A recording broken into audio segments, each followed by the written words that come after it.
Bonjour à toutes et à tous, bienvenue à cette conférence. Et le volume?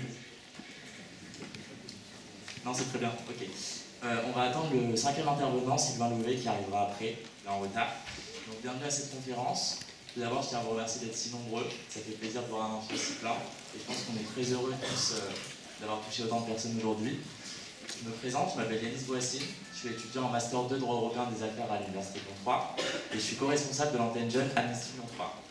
Donc cette conférence est née d'une volonté commune avec mon amie Madeleine, qui est étudiante en Master 2 droit international à l'Université Paris Assas, et qui présentera le discours de fin, donc qui clôturera cette conférence. On est très heureux qu'elle ait pu avoir lieu parce qu'à cause du Covid l'année dernière, on a dû la reporter 2 fois. Donc voilà, donc moi je vais vous parler de la position d'Amnesty International sur le sujet, avant de laisser la place aux autres intervenants. Donc Madame Chiara Neri qui est à côté de moi, maître de conférence en droit public à l'Université Lyon 3 et spécialiste du droit international. Madame Gaëlle Marty, professeure de droit public à l'Université Lyon 3 et spécialiste du droit européen. Et enfin notre invité d'honneur, M. Raphaël Glucksmann, député européen et figure nationale de la lutte contre la répression ouïghour. Donc moi j'ai aujourd'hui l'honneur d'être le porte-parole d'Amnesty International France. Pour ceux qui ne connaissent pas Amnesty, c'est une ONG qui défend les droits de l'homme à travers le monde. Et dans chaque ville, il y a ce qu'on appelle les groupes locaux et des antennes jeunes. Donc Amnesty Lyon 3 fait partie de ces antennes jeunes et on est directement rattaché au secrétariat national. Donc Amnesty a publié un rapport en juin 2021, cette année, qui s'intitule « Comme si nous étions ennemis de guerre », où elle dénonce les pratiques du gouvernement chinois. Donc vous pouvez le retrouver sur notre site internet. Il est très détaillé, il est assez long, il est assez complet. Donc ce qu'il faut savoir avant tout, c'est que les Ouïghours, ce n'est pas les seules minorités ethniques musulmanes qui sont réprimées en Chine par le gouvernement. Il y a aussi les Kazakhs, les Russes, les Kirghizes, les Ouzbeks et les Tadjiks. Donc souvent on parle des Ouïghours parce que c'est le sujet qui est le plus médiatisé, mais au final, il y a d'autres minorités musulmanes qui sont réprimées par le gouvernement.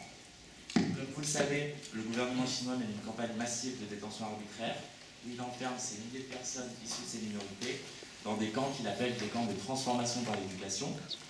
Et il y a aussi une surveillance de masse systématisée qui est imposée par le gouvernement. Donc Amnesty qualifie ces violations et ces discriminations comme étant des crimes contre l'humanité et elle estime que ces crimes menacent à la fois de faire disparaître l'identité religieuse et culturelle de ces minorités musulmanes. C'est donc pourquoi l'ONG a adressé différentes recommandations contre le gouvernement chinois, qu'elle considère à la fois comme acteur et spectateur de ces atrocités. Elle demande notamment la fermeture des camps, la libération des personnes arbitrairement détenues, en attendant leur libération, de révéler l'endroit où elles se trouvent et leur permettre de rentrer en contact à la fois avec leur famille et leurs avocats, de modifier l'arsenal de lois et politiques discriminatoires qui restreignent leurs droits et de cesser la surveillance de masse qui nuit manifestement à leur vie privée. Amnesty appelle aussi la communauté internationale à s'exprimer et agir à l'unisson pour que cessent ces atrocités. Et elle cite dans son rapport qu'il faut que les Nations Unies créent et déploient de toute urgence un mécanisme d'enquête indépendant afin que les responsables présumés de ces crimes soient amenés à rendre des comptes.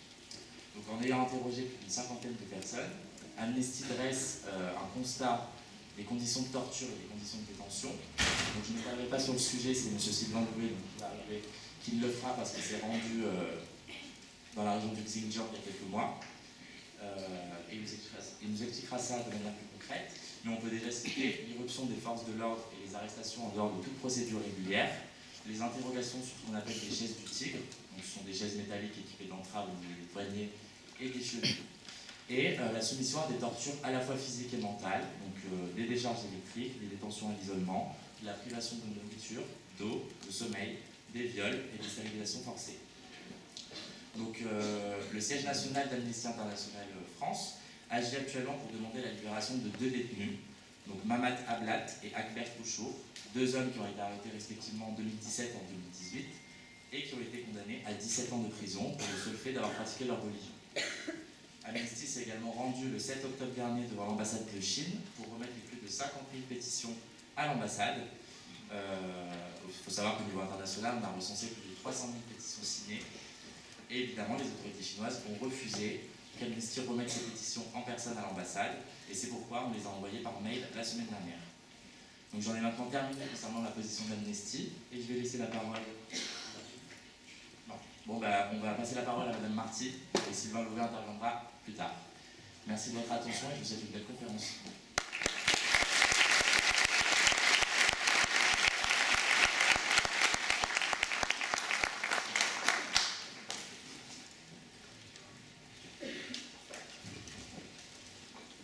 Bonjour à tous, ravi de vous retrouver aussi nombreux dans un amphithéâtre, c'est vrai que ça fait plaisir. Je n'avais pas encore eu de cours à la manufacture ce semestre. C'est vraiment, ça fait chaud au cœur de voir la vie qui reprend sur ce site de la manufacture. Alors, moi je ne vais pas vous prendre longtemps aujourd'hui, je vais vous parler une dizaine de minutes du droit international et de la manière dont on peut appréhender cette problématique des Ouïghours et des autres peuples qui sont en souffrance dans cette région de Chine, et la manière dont le droit international fournit des outils, ou ne fournit pas d'ailleurs, des outils pour l'appréhender. Voilà. Donc ma présentation, c'est vraiment juste pour vous donner les clés juridiques de comment on qualifie et de ce qu'on peut faire avec notre boîte à outils du droit international. Après, vous aurez d'autres présentations sur le droit européen et puis des présentations extra-juridiques sur ce que peut faire la politique et comment est-ce qu'on peut combattre ces exactions. Moi, donc, un petit warning, je ne vous parle que de droit. Alors, peut-être juste pour commencer, je vais vous parler de petite introduction, je vais vous parler de deux choses. Je vais vous parler d'abord de comment qualifier ces faits-là, ce que Yanis vous a décrit, comment on pourrait le qualifier, est-ce qu'on a des notions en droit international qui permettent d'encadrer ces exactions, est-ce qu'on a des qualificatifs disponibles, et ensuite quels mécanismes de protection existent en droit international et pourquoi, dans cette affaire, on ne peut pas les utiliser. Bien, mais avant toute chose, petite carte pour vous montrer en vert, vous voyez, en vert là-haut, la zone dont on parle, qui était ou est toujours sur le fil, majoritairement peuplée de Ouïghours. Et en fait, c'est pas aussi uniforme que ça. Hein. Cette carte-là, elle est peut-être un peu plus claire. Vous voyez les zones d'implantation des populations ouïghours.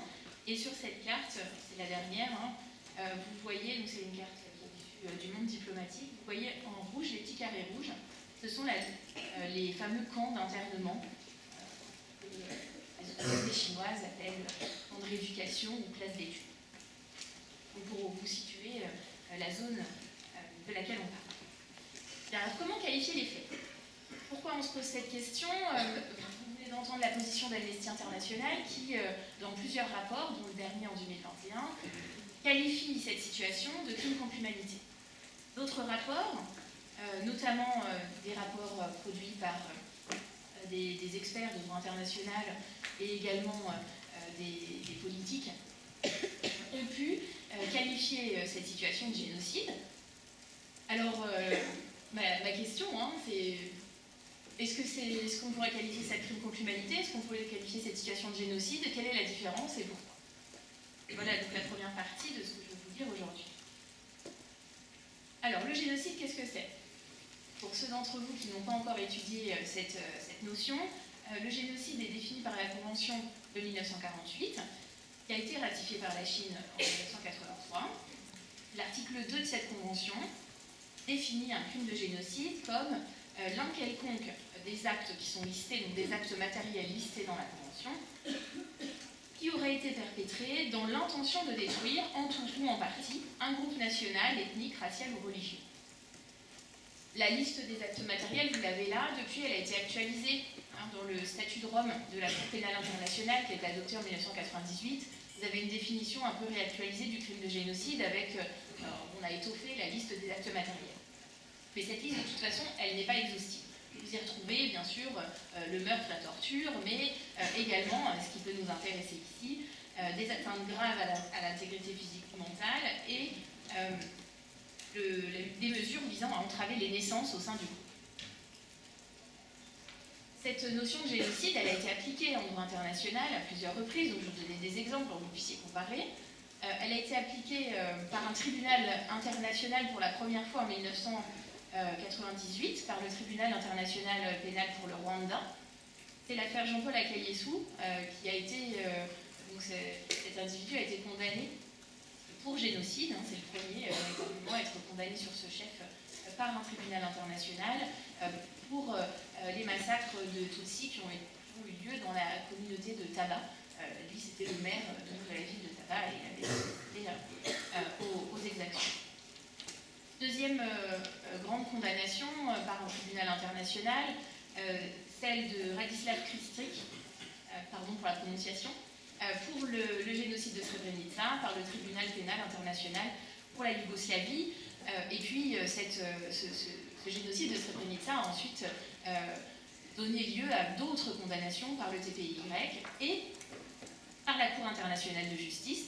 Donc cette fois-ci, c'est une affaire interétatique entre la Bosnie et la Serbie qui a été jugée en 2007 par la Cour internationale de justice qui a reconnu que le massacre de Srebrenica devait être qualifié de génocide. Alors, les responsabilités de la Serbie ne sont pas directes dans cet acte de génocide, mais quand même l'acte est qualifié, le massacre est qualifié de génocide. Donc à chaque fois, il s'agissait d'un groupe précis qui était visé dans le but de l'éradiquer en tout ou en partie. Le crime contre l'humanité, en revanche, qu'est-ce que c'est? Je vous ai mis la définition du statut de Rome, c'est l'article 7 du statut de Rome de la Cour pénale internationale qui a été adopté en 1998. Le statut de Rome prévoit que le crime contre l'humanité, c'est même chose, l'un des actes matériels ci-après, s'ils sont commis dans le cadre d'une attaque généralisée ou systématique lancée contre la population civile et en connaissance de cette attaque. Bien, je précise que la Chine n'est pas partie au fait. Exemple de qualification internationale du crime contre l'humanité, l'exemple le plus ancien qu'on ait, c'est le jugement du tribunal international militaire de Nuremberg, qui a condamné les dignitaires nazis pour crimes contre l'humanité, pour les crimes qui avaient été commis contre la population juive lors de la Seconde Guerre mondiale. Et autre exemple, le tribunal pénal pour l'ex-Yougoslavie. Alors là, pour le coup, on a beaucoup d'exemples, mais je vous ai mis le plus récent. En 2021, au printemps 2021, Ratko Mladic, qui était l'ancien chef militaire de la République Srpska, a été condamné pour crimes contre l'humanité, notamment pour le siège de Sarajevo. Bien, alors quelle différence entre ces deux crimes?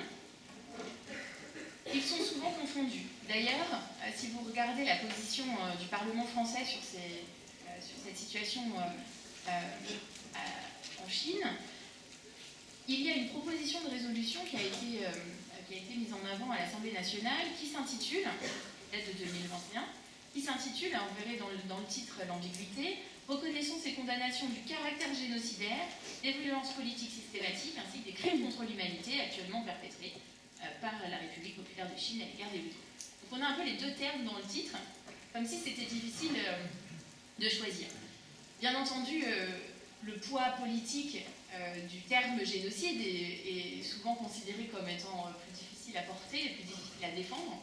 Cela dit, si on regarde en termes juridiques ce qui se passe, comment différencier les deux? Eh bien, pas par les actes matériels, parce que les actes matériels sont sensiblement les mêmes. La liste des actes matériels qui doivent être commis pour être qualifiés soit de crimes contre l'humanité, soit de génocide, sont à peu près similaires.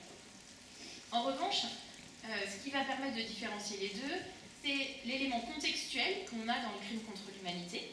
Un crime contre l'humanité, c'est une attaque généralisée contre la population civile qui doit relever d'une stratégie étatique. Là, on a un élément qui est important, un élément de contexte. Dans le crime de génocide, ce qui le différencie des autres crimes internationaux, c'est la fameuse mens rea, c'est-à-dire l'intention génocidaire. C'est-à-dire que les exactions doivent être commises dans le but d'éradiquer, en tout ou en partie, un groupe national, ethnique, religieux, etc. Donc dans cette affaire, ce qui permet de différencier le crime contre l'humanité du crime de génocide, c'est à la fois le contexte et l'intention. Bien, donc je vous laisse vous faire une idée sur cette qualification. Évidemment, il n'y a pas de réponse exacte, mais avec ces clés, vous allez pouvoir réfléchir à cette question. Deuxième chose, très rapidement, sur laquelle je voulais revenir pour ne pas prendre trop de temps, quels mécanismes de protection existent en droit international pour protéger les populations civiles de leur propre gouvernement et pourquoi ça ne fonctionne pas dans ce cas précis. Alors, des organes des Nations Unies, on a bien sûr le Conseil de sécurité de l'ONU qui peut intervenir dans le cadre de ce qu'on appelle la sécurité collective et qui peut mettre en place une notion qui date de 2005, qui s'appelle la responsabilité de protéger, qui est là pour protéger des populations qui ne sont pas protégées, pour une raison X ou Y, par leur gouvernement national. La responsabilité de protéger permettrait donc aux Nations Unies et à la communauté internationale de se substituer à l'État pour protéger ces populations. Exemple, ce qui s'est passé en Libye, lorsque Kadhafi s'est mis à bombarder sa population. On ne peut pas utiliser ce mécanisme parce que la Chine siège au Conseil de sécurité à un siège permanent et donc a un droit de veto. Donc le Conseil de sécurité est bloqué. On ne peut pas utiliser ce mécanisme. Autre possibilité, le Conseil des droits de l'homme. Alors ça, c'est une possibilité qui a été tentée par certains États européens de demander des enquêtes par le Conseil des droits de l'homme sur ce qui se passe sur le terrain, mais ça nécessite que la Chine autorise les enquêteurs des Nations Unies à se rendre dans cette région. Ils n'ont pas fait. Alors, si la Chine ne veut pas coopérer et qu'on a une violation claire du droit international en la matière, qu'est-ce qu'on peut faire? Est-ce qu'il y a des recours? Est-ce qu'on peut saisir un juge? Alors, on peut saisir la Cour internationale de justice dans des affaires de génocide. Ça a été le cas. On a plein d'affaires de génocide. On a des affaires qui concernent la Yougoslavie, Serbie, la Bosnie, qui a saisi la Cour internationale de justice contre la Bosnie, oui, contre la Serbie. C'est l'arrêt de 2007 dont je vous ai parlé. La Croatie, après. Il y a un arrêt de 2015, Croatie contre Serbie, toujours pour le conflit yougoslave. Et en ce moment, il y a une affaire pendante qui concerne les Rohingyas devant la Cour internationale de justice qui oppose la Gambie au Myanmar. Donc c'est possible de saisir la Cour internationale de justice. Le souci, c'est qu'il faut, comme c'est une juridiction internationale, le consentement des États, même si c'est un consentement préalable. Une juridiction internationale n'est jamais compétente sans le consentement des États. Or, la Chine n'a pas fait de déclaration générale qui accepte la juridiction de la Cour internationale de justice. Et, autre problème, la Convention de 1948 sur le génocide donne une compétence à la Cour internationale de justice en cas de problème dans l'interprétation de cette convention. Et c'est cette base de compétences-là qui a permis à la Bosnie, à la Croatie, à la Gambie de saisir la Cour internationale de justice pour des questions de génocide. Le souci, c'est que la Chine a émis une réserve, cet article 9 de la Convention qui donne compétence à la Cour internationale de justice. Donc la Cour n'est pas compétente. Et enfin, pour finir, je m'arrête là, c'est promis, pour finir, quel mécanisme de protection individuelle dans ce cas? Est-ce que les individus, les individus qui ont été persécutés, qui ont subi des violations de leurs droits fondamentaux, peuvent-ils saisir une juridiction internationale? Alors vous qui faites vos études en France, on peut, bien sûr, quand on est sous la juridiction de la France, saisir, après épuisement des voies de recours internes, la Cour européenne des droits de l'homme, par exemple. Il n'existe pas de cour régionale pour l'Asie. Donc ce n'est pas une option. Il existe en revanche des comités au sein des Nations Unies qui ont des compétences quasi juridictionnelles et qui peuvent recevoir des plaintes individuelles et parfois des plaintes collectives. Plusieurs de ces comités pourraient être pertinents. Par exemple, le comité contre la torture, le comité des droits de l'enfant, le comité contre la discrimination raciale, bien sûr, et puis le comité des droits de l'homme, qui est compétent pour appliquer le pacte international pour les droits civils et politiques. Le problème, c'est que ces comités, eux non plus, n'ont pas de compétences. Parce que pour qu'ils soient compétents pour recevoir des pétitions individuelles, il faut que les États aient ratifié des protocoles optionnels à ces conventions qui donnent le droit aux individus qui sont sous la juridiction de l'État de saisir ces juridictions, quasi-juridictions. Donc on se retrouve aussi, cette fois-ci, dans l'impasse. Je m'arrête là. Merci de votre attention. Je suis bien sûr à votre disposition pour répondre à toutes les questions que vous pouvez avoir par la suite. L'idée, c'est vraiment de vous donner un panorama général des grandes notions de droit international applicables à cette.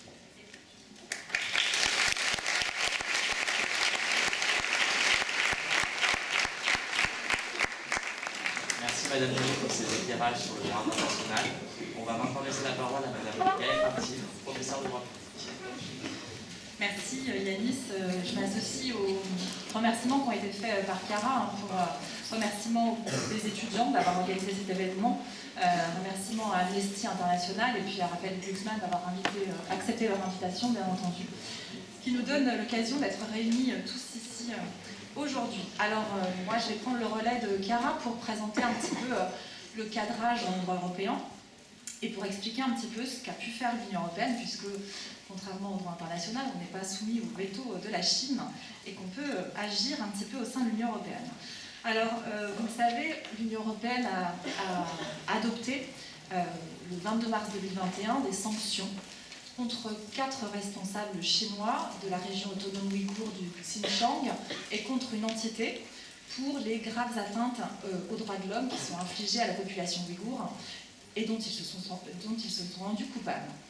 Alors il faut tout d'abord souligner la portée de cette action européenne, puisque les dernières sanctions contre Pékin remontaient à 1989, l'embargo sur les armes qui avait été mis en œuvre après les événements sur la place Tiananmen. Alors ce qui est intéressant, il y a plusieurs choses qui sont intéressantes dans ces sanctions qui ont été imposées par l'Union européenne. La première chose, c'est peut-être la qualification des faits. Alors ici, il n'y a pas de qualification. Chiara a présenté la différence entre génocide, crime de l'humanité, crime contre l'humanité. Ici, la qualification des faits, elle est vraiment c'est pas une qualification pénale, c'est une qualification très très précise, factuelle, des faits de surveillance, avec tout un programme qui a été un petit peu développé par Yanis, le programme de surveillance massive de la population ouïghour. Surveillance de la population pour signaler les personnes qui feraient une menace potentielle pour la sécurité et pour pouvoir, le cas échéant, les interner dans des camps détention totalement arbitraire, puisque, bien entendu, il n'y a pas de procès pour les conduire à ces internements.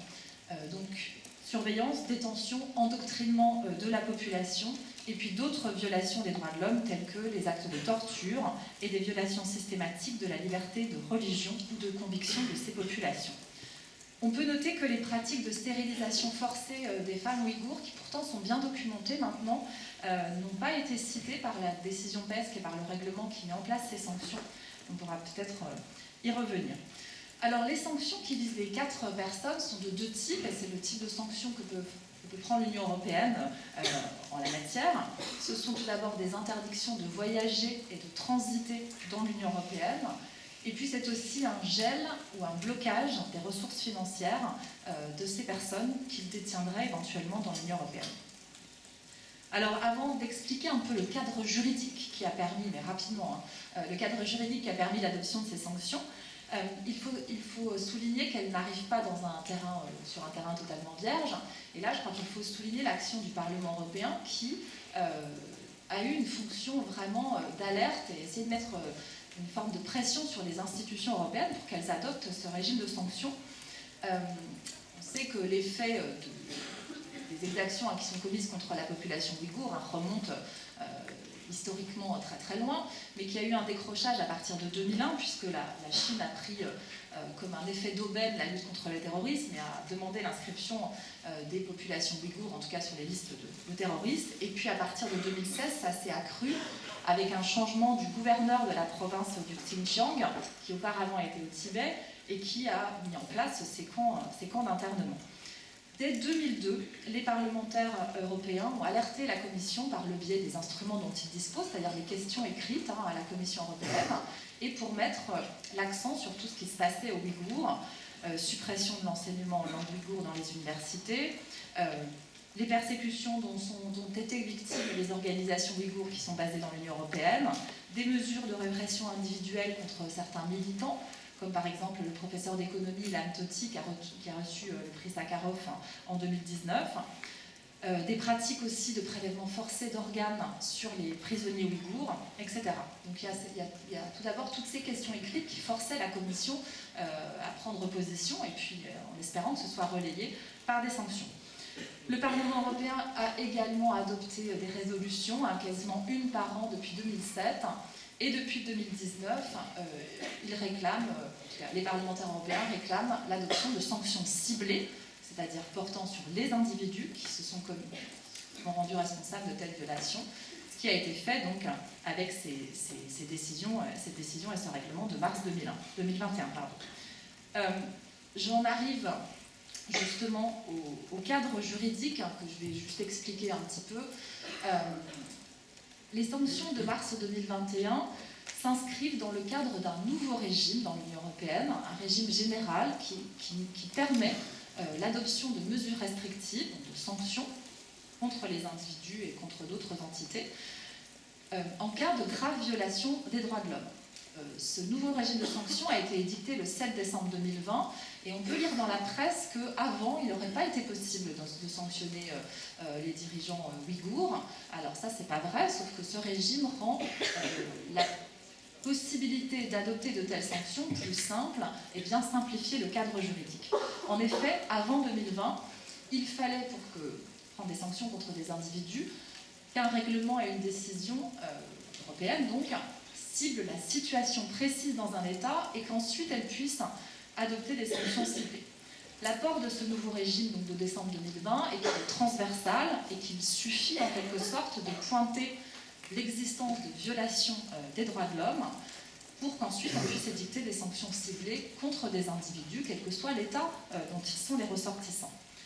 Ces sanctions peuvent être adoptées à l'égard de personnes physiques ou de personnes morales, ça a été le cas en Chine, puisqu'il y a un bureau responsable de la gestion de ces camps qui a été ciblé par ces sanctions. Et le régime européen opte pour une définition assez large des droits de l'homme, en tout cas des violations des droits de l'homme qui peuvent donner lieu à des sanctions. Il s'agit tout d'abord des crimes de génocide, crimes contre l'humanité, violation des droits fondamentaux indérogeables, c'est-à-dire la torture, l'esclavage, l'exécution extrajudiciaire ou les détentions arbitraires. Et puis il comporte aussi, ça c'est l'intérêt peut-être de ce régime, une liste non exhaustive de droits fondamentaux dont la violation, si elle est systématique ou si elle revêt un certain caractère de gravité, est susceptible de déclencher des sanctions. Et il s'agit de la traite des êtres humains, des violences sexuelles à caractère sexiste et des violations de la liberté d'opinion, d'expression et de religion. Et comme cette liste n'est pas exhaustive, on peut ajouter d'autres faits pouvant déclencher des sanctions. Et c'est sur le fondement de ce régime, de ce nouveau régime droits de l'homme, que les sanctions dont je vous ai parlé ont été adoptées par le Conseil à l'unanimité. C'est peut-être l'une des failles de ce système, c'est qu'il faut absolument réunir l'unanimité au sein du Conseil des ministres de l'Union pour pouvoir adopter de telles sanctions. Il se trouve que là, en l'espèce, tous les États de l'Union européenne ont été d'accord pour adopter ces sanctions dans le cadre des Ouïghours. Alors, je terminerai aussi avec la question de l'effectivité de ce régime de sanctions. Bien entendu, la Chine n'a pas pour autant renoncé à sa politique, néanmoins, on voit qu'elle a été gênée, au moins sur le plan international, puisqu'elle a répliqué par des contre-sanctions qui ont visé donc 4 entités, dont 2 qui sont de l'Union européenne, le Comité politique et de sécurité, et puis la sous-commission droits de l'homme du Parlement européen, et des sanctions contre des personnes physiques aussi, 10 responsables européens, dont 5 parlementaires européens, dont M. Raphaël Glucksmann, ici présent, qui sont donc interdits de séjour en Chine et de faire des affaires en Chine, comme cela est précisé par le texte. Alors, la question est de savoir s'il peut y avoir des autres moyens de pression que ces sanctions. Alors, peut-être on aura l'occasion d'en discuter, mais le Parlement européen a déclaré qu'il n'allait pas ratifier, signer un accord global sur les investissements entre l'Union européenne et la Chine, qui est en cours de négociation depuis 7 ans, et sur laquelle il y avait un accord. On était parvenu à un accord avec les autorités chinoises. Le Parlement a fait savoir à la Commission et aux institutions européennes que les ratifications, en tout cas le processus était gelé tant que la Chine ne levait pas ses sanctions Et il a aussi déclaré qu'il allait examiner la situation des droits de l'homme en Chine lorsqu'il s'agira d'approuver ou non la conclusion de cet accord. Il y a aussi la question de la réglementation dans l'Union européenne de ce qu'on appelle les biens à double usage. Ce sont des biens qui peuvent faire l'objet d'un usage non pacifique, on va dire.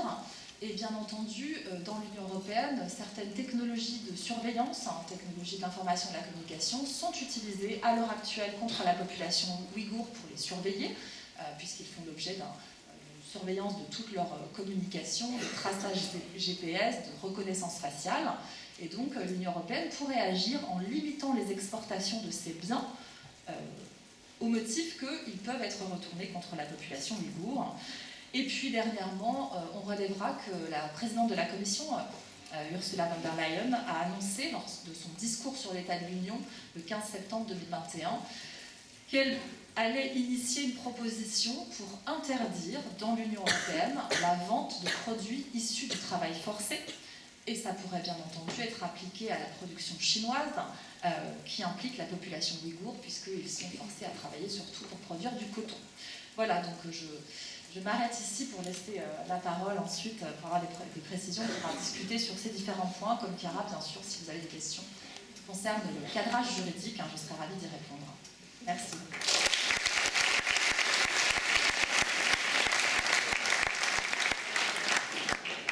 Merci Madame Marty pour ce discours très intéressant. On va attendre 5 minutes pour que votre intervenant arrive. Il est dans le métro. Non. Vous voulez continuer? Ok. Bon, on va continuer avec M. Glucksmann. On garde le masque, c'est ça la règle?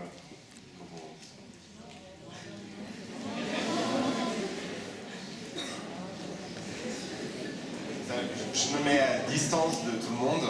Je suis déjà mis à distance. Déjà, merci beaucoup de l'invitation. Merci à Amnesty, merci à l'université, merci à vous pour les exposés, merci surtout à vous pour votre présence.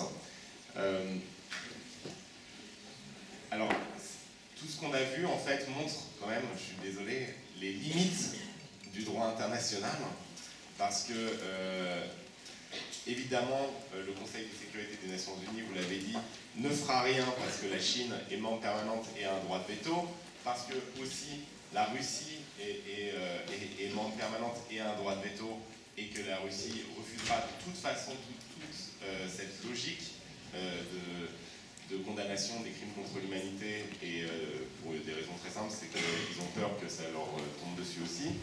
Et le Conseil des droits de l'homme, non seulement n'aura pas un impact, puisque les autorités chinoises peuvent refuser toute enquête, mais aussi parce que, comme vous savez, chaque année, les dirigeants européens, il y a un pays européen qui propose une lettre de condamnation de la répression des Ouïghours, et en réponse, les autorités chinoises génèrent une lettre approuvant la politique menée par le régime de Pékin à l'égard des Ouïghours. Et il faut savoir qu'il y a plus de pays qui signent la déclaration chinoise que de pays qui signent la déclaration européenne. Et que donc, au sein même de l'Assemblée générale des Nations Unies, la Chine a un tel poids qu'en réalité, il y a plus de nations, il faut le savoir. Et il faut regarder la liste de ces nations, et en particulier les pays dits musulmans, qui approuvent officiellement la politique chinoise à l'égard des Ouïghours.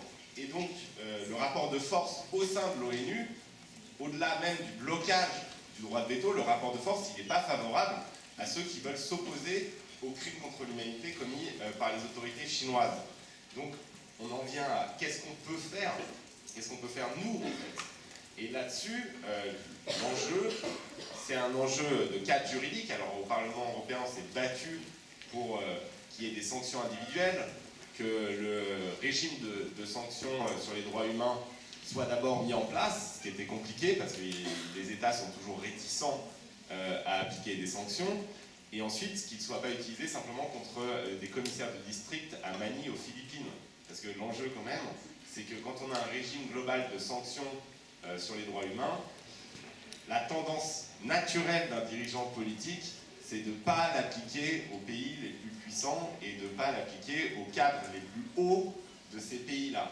Donc, il y a eu, grâce à la pression, notamment des jeunes Français, c'est, faut le dire, parce que c'est quand même votre mobilisation qui a permis d'en faire un grand débat à Bruxelles.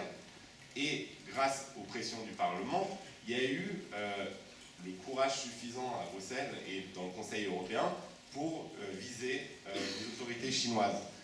Le problème, c'est que ces sanctions individuelles visent des responsables d'un niveau trop bas pour en fait avoir un impact réel sur la politique chinoise. Par exemple, vous avez mentionné sans mentionner son nom, le principal architecte de la répression des Ouïghours, qui était auparavant le principal architecte de la répression des Tibétains, qui s'appelle Chen Quanguo, eh bien, a mystérieusement disparu de la liste de sanctions de l'Union européenne au moment de la produire. Et comme le Conseil européen n'est astreint à aucune forme de transparence, on ne sait pas qui a retiré son nom, alors que dans les discussions qu'on avait, nous, au Parlement, avec l'exécutif européen, il y avait évidemment le nom de la principale personne orchestrant la déportation des Ouïghours depuis 2016. Et donc, ces sanctions, en fait, dépendent, on a le cadre juridique maintenant, mais ces sanctions dépendent toujours de la même chose, et c'est la même chose en droit, et vous allez l'apprendre. Le droit international, ce qui compte à la fin, c'est la volonté politique. Et donc, la volonté politique, elle a été suffisante pour émettre des sanctions, ce qui était déjà un geste fort, mais absolument insuffisante pour émettre des sanctions qui ont un impact réel sur le terrain. Et on n'a pas touché aux vrais organisateurs, Chen Quanguo et aussi les grands cadres du parti à Pékin. Et donc on est dans un entre-deux là sur la position européenne. C'est déjà beaucoup plus que tous les pays qui ne disent rien ou qui cautionnent, mais c'est pas assez pour avoir un impact. Et de toute façon, les sanctions individuelles sont extrêmement limitées dans ce cas-là. Ce qu'il faut, c'est établir un rapport de force politique. Et la seule manière d'établir un rapport de force politique, c'est d'imposer des sanctions qui ont un coût suffisamment élevé à Pékin pour que, dans la tête des dirigeants chinois, qui ne sont pas des gens qui pensent qu'ils vont plus vite, ils iront au paradis, mieux ce sera. C'est des gens qui veulent augmenter leur puissance et leur contrôle de leur population aujourd'hui sur Terre. Eh bien, donc des acteurs supposés rationnels, eh bien, pour augmenter ce coût et les obliger à faire un nouveau calcul coût-bénéfice, il y a des mesures qui sont possibles et qui auront un impact. Mais ce ne sont pas des mesures de sanctions individuelles, ce sont des mesures commerciales. Le seul moyen, en fait, d'avoir un impact réel, c'est de faire ce que Ursula von der Leyen a promis après... alors moi, je sais, ce que j'ai écrit, je pense, une cinquantaine de messages à Ursula von der Leyen sur cette question-là. On n'en demande qu'une seule chose, c'est cette import ban, c'est-à-dire le bannissement des produits de l'esclavage des marchés européens. Or, nous sommes le premier marché du monde en Europe. On a souvent le sentiment comme ça d'être impuissant. Mais en réalité, l'Europe est le premier marché du monde. L'Union européenne est la première puissance commerciale du monde. Aucune grande entreprise, aucun grand pays producteur ne peuvent se passer du marché européen. Et donc, si vous imposez un import ban sur les produits de l'esclavage des Ouïghours, eh bien, vous avez un impact immense sur l'appareil productif chinois. Et vous obligez le gouvernement chinois à restructurer les chaînes de production. Et donc, à se passer de l'esclavage. Et ça, c'est une mesure essentielle. Mais si vous voulez passer cette mesure, et là, on a obtenu que Ursula von der Leyen l'annonce, mais si vous voulez passer cette mesure, vous allez vous opposer non seulement à la réaction violente des autorités chinoises, mais vous allez aussi vous opposer au sein même du débat européen à la réaction virulente de grandes multinationales européennes qui bénéficient de la réduction en esclavage des Ouïghours sur leur chaîne de production.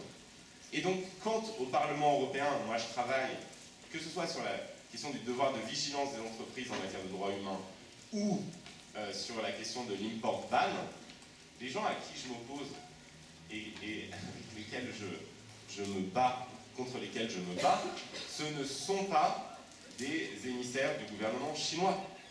Ce ne sont même pas des boîtes de lobbying ou de communication engagées par le gouvernement chinois. Ils n'en engagent même pas. Ils n'ont pas besoin de ces boîtes. Ceux qui représentent les intérêts du gouvernement chinois dans ce débat, ce sont des grandes entreprises européennes. C'est Inditex, c'est Volkswagen, c'est Siemens. Ce sont toutes ces boîtes qui ont construit leur business model sur des délocalisations en Chine et sur une dépendance totale à l'égard de l'appareil productif chinois dont les esclaves ouïghours font partie. Et donc c'est en fait un débat interne à l'Europe sur quel type d'Europe on veut.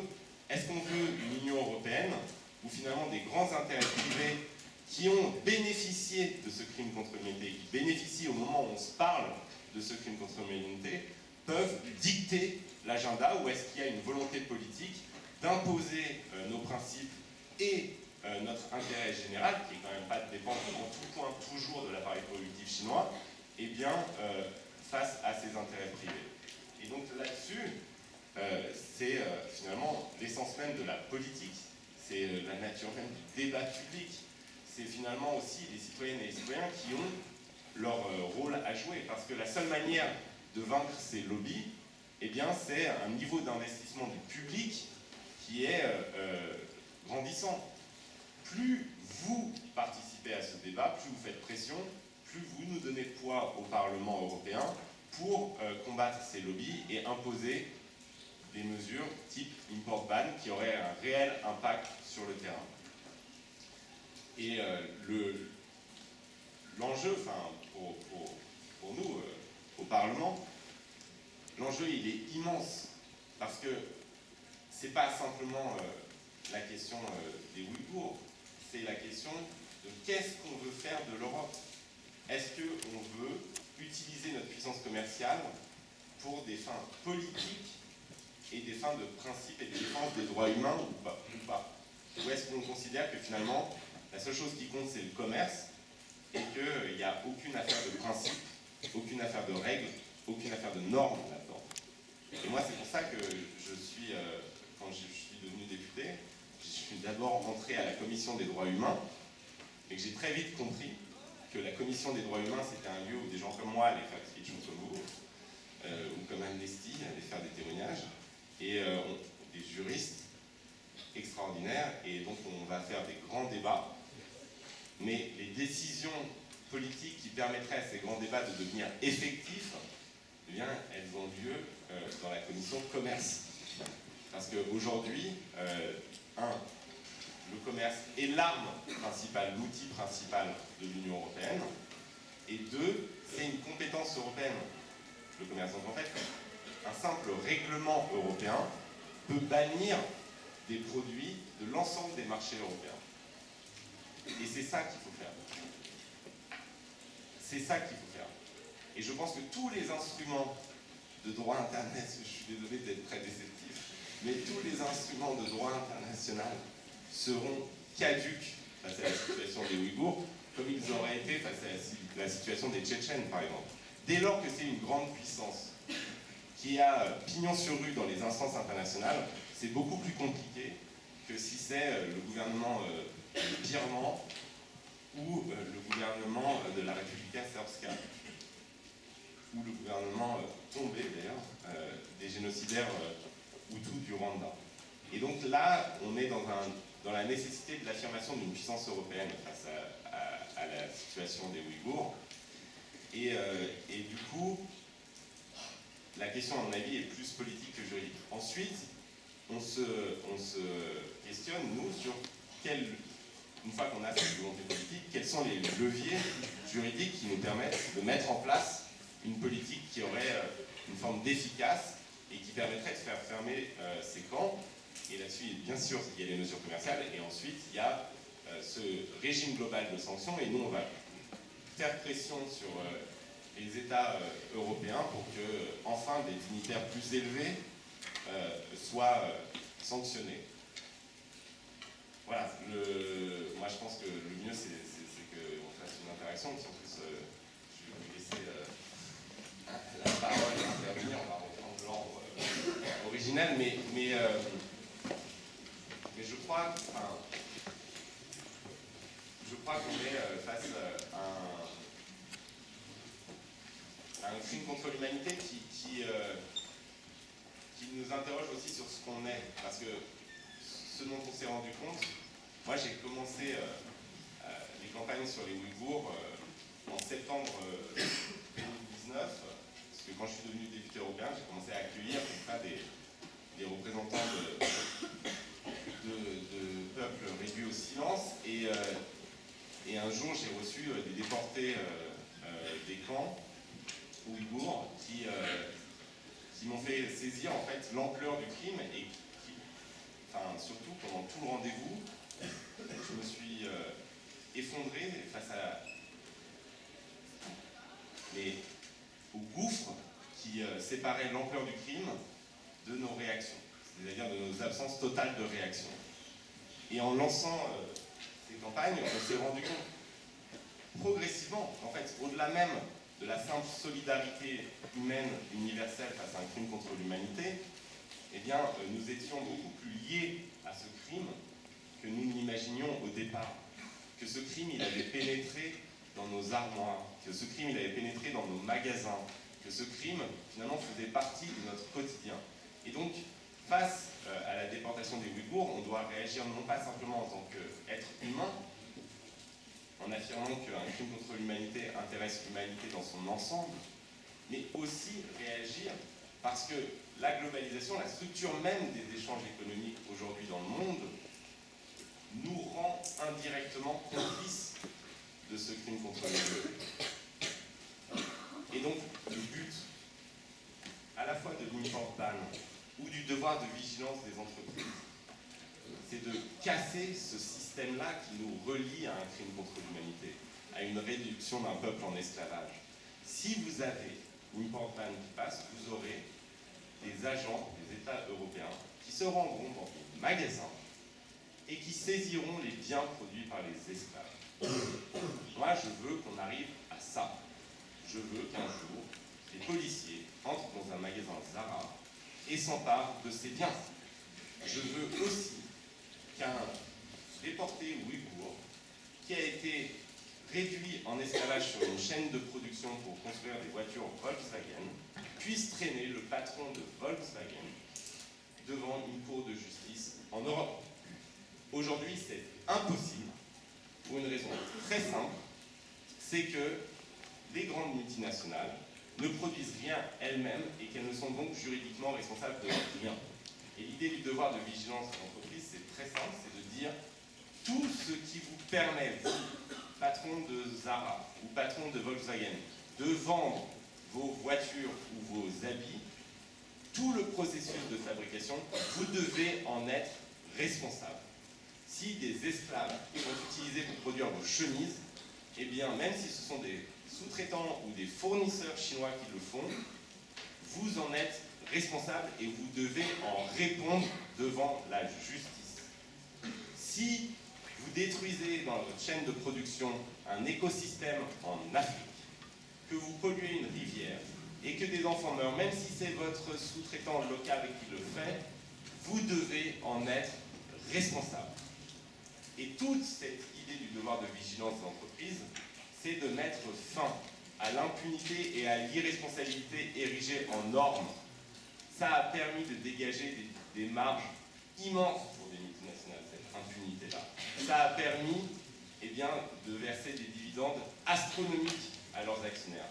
Mais cela doit, et cela va, et ça se joue dans les semaines qui viennent au Parlement européen et dans le va-et-vient avec la Commission européenne, prendre fin. Et si vous voulez avoir un impact sur le gouvernement chinois, c'est là où il faut frapper, au portefeuille. Personne ne veut faire la guerre à la Chine. Mais entre ne rien faire et faire la guerre, il y a tout un espace qui s'appelle la politique. Et donc nous, ce qu'on demande aux autorités européennes, aux autorités françaises, c'est de faire de la politique.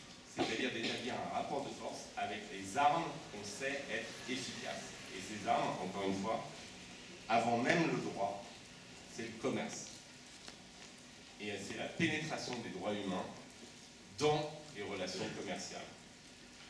Donc voilà, je ne vais pas monopoliser la parole pendant beaucoup plus longtemps, mais je serais ravi de répondre à vos questions.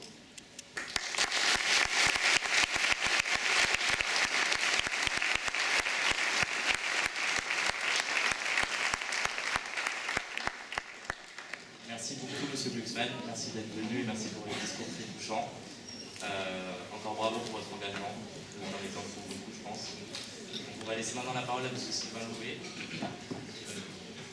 Nous parler de son expérience dans la République.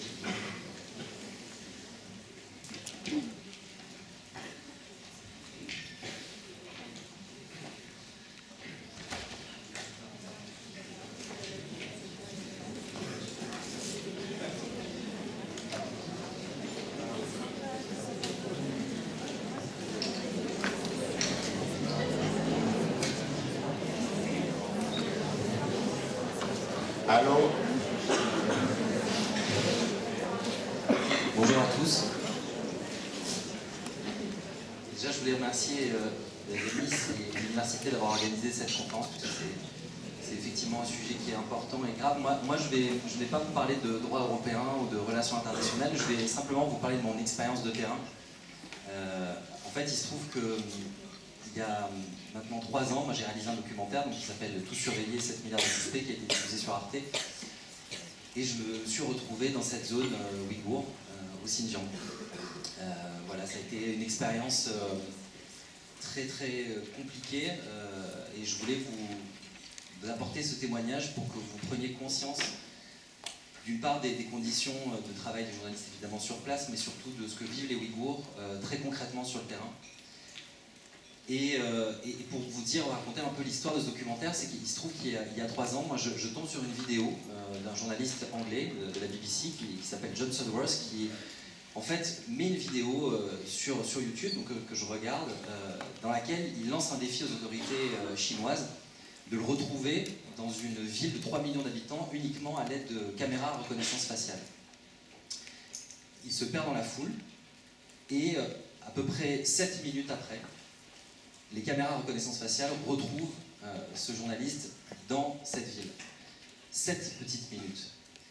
Et donc il se trouve que quand j'ai vu cette vidéo, je me suis dit, enfin en tout cas j'ai voulu comprendre pourquoi et comment le régime chinois avait basculé et utilisé la technologie et basculé dans ce que j'appellerais une dictature numérique. Et surtout ce qui m'intéressait, c'était de savoir comment et avec l'aide de quelle société le régime chinois essayait d'imposer, de réprimer la minorité ouïghour grâce à la technologie. Donc nous sommes en 2017 et à ce moment-là, très très peu d'informations filtrent sur les camps de concentration chinois. Donc évidemment, je me doutais que ça n'allait pas être simple de pouvoir aller filmer là-bas, donc j'ai fait une demande de visa presse. J'ai demandé en fait à couvrir un salon d'intelligence artificielle, parce que je me suis dit que c'était le meilleur moyen d'obtenir un visa presse là-bas. Et en fait, l'angle que j'ai présenté est un angle très business autour d'innovation, et j'ai fait cette demande pour obtenir un sceau du Parti communiste chinois et pouvoir tourner en Chine. J'ai obtenu un visa de 20 jours, et je me suis retrouvé à 3000 km de Urumqi, dans une petite ville, en me disant que peut-être j'allais pouvoir réussir à pénétrer sur ce territoire où les journalistes généralement ne pénètrent pas. Et effectivement, il se trouve qu'au début du voyage, donc on prend quelques images, on prend des plans d'illustration d'un bâtiment du Crédit Social, parce qu'en Chine maintenant il y a un système de notation des citoyens, donc on filmait en fait ce bâtiment, puis on se fait arrêter par les policiers, par le régime, et on se retrouve suivi dès le 7e jour par les autorités, suivi en permanence par 2 voitures qui dormaient sur le parking de l'hôtel, quand on rentrait à l'hôtel, les policiers sortaient de nos chambres. Et quand on s'est fait arrêter, on a maladroitement, on a dit, la première chose qui nous venait, c'était de dire qu'on n'était pas journaliste d'investigation et qu'on faisait du divertissement. Donc je dis que je travaille pour Cyril Hanouna. Il ne me croit absolument pas. Je montre une photo de Cyril Hanouna. Enfin, la scène est surréaliste parce que du coup on est en Chine, dans une petite ville en face de la Corée du Nord, et on se retrouve à devoir justifier notre présence ici. Et évidemment, dès qu'on est allé interviewer des personnes là-bas sur place, elles partent dans des voitures, elles se font débriefer par le régime chinois et on les voit quelques centaines de mètres plus loin sortir de ces voitures du régime et on se dit que ça va être très très compliqué d'aller tourner là-bas. Puis finalement on arrive en prenant un avion, puis un deuxième, puis un troisième. Dans chacun de ces avions, on est suivi par des agents du régime. On a toujours les mêmes places. Sur les 7 vols internes, on se retrouve toujours à l'avant-dernier rang avec un agent derrière nous. Et on arrive enfin au Xinjiang. Et il faut dire effectivement qu'au Xinjiang, et Raphaël l'a rappelé, depuis 2009, l'argument principal du régime chinois, c'est la lutte contre le terrorisme islamiste qui sert là-bas de prétexte pour intensifier la surveillance et utiliser, du coup, développer des technologies de surveillance toujours plus intrusives. Il faut savoir aussi que depuis les années 50, le Xinjiang fait l'objet d'une sinisation intensive. Je ne sais pas si Raphaël en parlait, mais il y avait 4% de Chinois Han au Xinjiang, au pays des Ouïghours, en 1949. Ils sont aujourd'hui près de 40%. Et c'est ce que le gouvernement appelle joliment l'union des ethnies en une seule famille. Donc quand vous arrivez là-bas, quand vous sortez de l'aéroport, vous avez des pancartes un peu partout dans la ville, où vous retrouvez ce slogan, parfois même sur la grande mosquée d'Urumqi, la capitale ouïghour. Vous voyez, les ethnies doivent vivre ensemble, unies comme des graines de grenade. Voilà, c'est ça qu'on peut lire aujourd'hui sur les mosquées à Urumqi. Et donc on prend un taxi, on se retrouve à amorcer une discussion avec lui, et le taxi nous confie que son père est détenu dans un camp chinois. Ça a été pour nous, ça arrive dans notre métier, un coup de chance. Et il nous explique que ici, à Urumqi, tous les Ouïghours ont un membre de leur famille dans ces camps de concentration. Puis après quelques heures, on discute et on se dit qu'il a vraiment envie de nous parler et qu'il a la chance de pouvoir avoir des journalistes occidentaux, et c'est très rare, donc il prend les risques que peut-être certains n'auraient pas pris. Et il nous montre, d'abord, j'aurais bien voulu vous le montrer, mais je vous en montrerai si jamais vous voulez voir, j'ai des screenshots de ça. Il nous montre une application sur son téléphone portable qui est apparemment obligatoire pour tous les chauffeurs de taxi et qui permet aux policiers de télécharger d'un simple push l'ensemble des données contenues dans l'appareil. Absolument tout. Les SMS, l'historique de recherche, ses coups de fil. Et il suffit d'une information sensible comme une référence au Coran, par exemple, pour être inquiété par la police. À Urumqi, tout est surveillé. Ils sont là partout, les hommes du parti. Tout le temps. Et parfois, ils parlent. Et quand ils parlent, c'est pour nous menacer. Nous, dans le quartier historique, 3 hommes nous arrêtent et ils vous disent « Faites attention, vous n'êtes pas éternel ici ». L'un de nos contacts, ensuite, nous envoie une autre application, un logiciel de reconnaissance faciale qui est utilisé par les policiers chinois et qui permet en fait aux policiers d'identifier avec leur téléphone n'importe quel citoyen. Là-bas, les policiers enregistrent aussi les conversations à distance. Grâce à des micros sophistiqués installés sur leur voiture, ils enregistrent les conversations privées. Et les conversations sont même écoutées à la maison, jusqu'à l'intérieur des maisons, des domiciles. C'est ce que nous a confié un des Ouïghours que nous avons rencontrés. Au point que parfois, pour certains d'entre eux, et ils ont été plusieurs à nous le dire, il leur faut parcourir près de 50 km pour pouvoir parler politique, c'est-à-dire aller dans les montagnes et quitter la capitale. Et aujourd'hui, désormais, le régime va encore plus loin. Quand la technologie ne suffit pas, le Parti communiste envoie des cadres passer parfois une semaine, un mois, dans les foyers ouïghours. Ce sont des émissaires qu'ils appellent les faux cousins. Quand on nous raconte ça, nous, on est sur place, on n'en revient pas. Il faut savoir que la filature continue. C'est-à-dire qu'on continue à tourner et on continue en permanence à être suivi, arrêté, etc. Pour la petite anecdote, les seuls endroits où on pouvait débriefer, parce qu'on pensait qu'on était même écouté à l'intérieur des chambres d'hôtel, c'était le karaoké de l'hôtel. Donc on s'est retrouvés à devoir se parler en mettant la musique très fort pour faire nos débriefings et se dire, nous donner le programme du lendemain. Et puis, le fameux chauffeur de taxi qui devait venir nous chercher et nous montrer là où son père était détenu dans un camp, finalement ne viendra pas. On reçoit un coup de téléphone de ses amis qui nous dit il a été visité par la police. Et il ne viendra pas.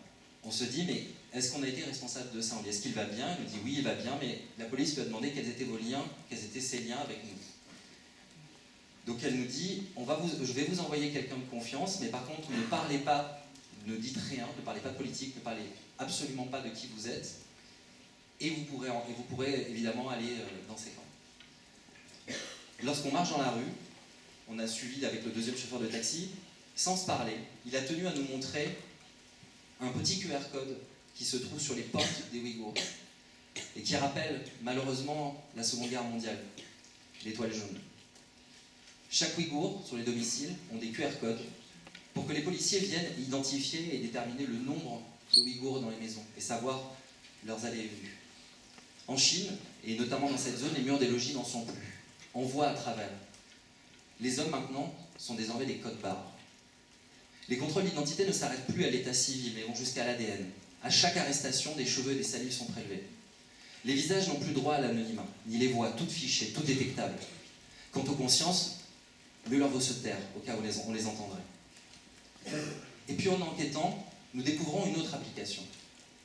Encore une fois pour téléphone portable. Une application cette fois utilisée par les policiers chinois, reliée en temps réel à une plateforme qui s'appelle IGOP.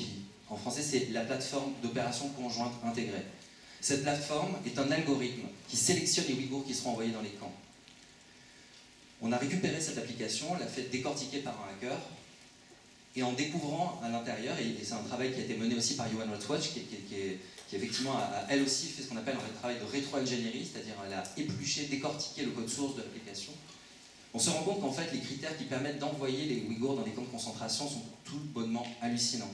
Par exemple, prêter sa voiture à un ami, avoir des appareils pour faire du sport, sortir par la porte de derrière plutôt que par la porte de devant, avoir une consommation d'énergie trop importante, tout peut prétendre et tout peut devenir suspect aux yeux des policiers chinois. Et tout est prétexte pour les envoyer dans un camp. Et puis finalement, après 1 heure de route, nous essayons de filmer justement l'un de ces fameux camps. Une voiture nous suit de près et nous réussissons à capturer une image. Elle est furtive, mais la réalité que l'on sent derrière est terrible. Et juste avant de partir, les policiers nous arrêtent une dernière fois et cette fois, ils ne rigolent beaucoup moins. Ils nous demandent de venir au commissariat, ils nous disent qu'on ne repartira pas d'ici et ils nous demandent d'effacer les images. Évidemment, on bataille et finalement on effacera les images que l'on récupérera une fois en France. Là aussi, ça a été un moment assez compliqué en tant que journaliste parce que je m'attendais à vivre ça peut-être en Corée du Nord, mais certainement pas là-bas. Et on se retrouve à devoir mettre les cartes mémoire dans les chaussettes et à prendre le premier avion pour rentrer en France. Pourquoi je raconte tout ça? Parce qu'en fait, aujourd'hui, avec les nouvelles routes de la soie numérique, voulues par Xi Jinping, donc c'est un grand plan qui vise à connecter la Chine au reste du monde, c'est un plan de 1000 milliards d'euros qui effectivement prévoit l'achat d'infrastructures technologiques de la Chine jusqu'à l'Europe et à l'Afrique, etc. Les technologies chinoises s'exportent. Aujourd'hui, vous avez Huawei à Valenciennes qui a offert à la ville de Valenciennes pour 2 millions d'euros un système de surveillance de Safe City et qui permet en fait d'avoir des caméras intelligentes qui aujourd'hui détectent des comportements suspects. Il y a aujourd'hui même une jeune femme qui s'est retrouvée, qui a pris une contravention sans savoir pourquoi elle avait cette contravention. Et la réponse de la police a été ce sont des caméras intelligentes qui ont repéré un comportement suspect. Petit à petit, les technologies de surveillance se diffusent. Et c'est une révolution qui se fait à petits pas. Et aujourd'hui, nous avons de plus en plus de villes qui achètent des systèmes de détection de bruits suspects, etc. Et à chaque fois, l'argument est toujours le même, c'est la peur. La peur d'un acte terroriste, la peur d'une pandémie. Quand j'ai fait ce sujet en 2017, il n'y avait pas des QR codes pour aller dans des restaurants. Je ne suis pas anti-pass sanitaire, mais je le constate. Il n'y avait pas de loi sur la sécurité globale, il n'y avait pas de drone muni de haut-parleurs prévenant les passants de rentrer chez eux, en tout cas leur sûrement de rentrer chez eux. Il n'y avait pas ces petits robots à Singapour qui se baladent dans les parcs. Et à chaque fois, pour imposer ces technologies, à chaque fois, l'argument, c'est la peur, lutter contre quelque chose. Donc je voulais juste vous dire, soyez vigilants, soyons tous vigilants, parce que cette révolution se fait sans nous, et se fait à petits pas. Et à chaque fois, on essaie de nous intégrer dans ce truc en nous disant c'est parce qu'il faut lutter contre quelque chose. Donc gardons les yeux ouverts et essayons de canaliser notre peur. Voilà, c'est tout ce que je voulais dire.